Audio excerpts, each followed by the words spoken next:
Volvo Cars launches EVA to ensure car safety for all genders. Volvo Cars found that women are more likely to be injured in a car crash as male crash test dummies are used as the standard by the industry, hoping to make cars safer for everyone and not just the average male.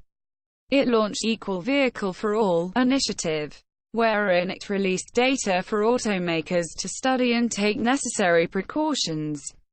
Volvo's Care Key to let users set a limit on car speed. Swedish luxury automaker Volvo announced vehicles starting 2021 will come with a Care Key that lets users set speed limits on vehicles when powered on with it.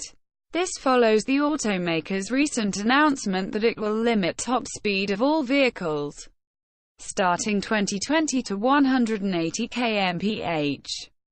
Volvo had also announced a camera monitoring system to detect drunk or distracted driving. Amazon veteran becomes first externally hired Ford CFO in 70 years. American multinational automaker Ford has named 20-year Amazon veteran Tim Stone as its next chief financial officer. CFO, the first external hire in around 70 years. Ford's present CFO Bob Shanks will retire at the end of 2019 after having served for around 42 years.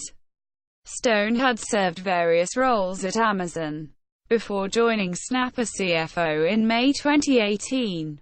Ship with 2,000 cars including Porsches, Audis sinks in Atlantic Ocean. A Brazil-bound Italian container ship carrying around 2,000 cars, including 37 Porsches, caught fire and sank in the Atlantic Ocean off the coast of France. German automaker Porsche confirmed the ship was carrying Porsche 911 GT2 Rs. 718 Cayman, Boxster and Cayenne models. European carmaker Audi also lost Audi A3, A5, RS4, RS5, and Q7 models.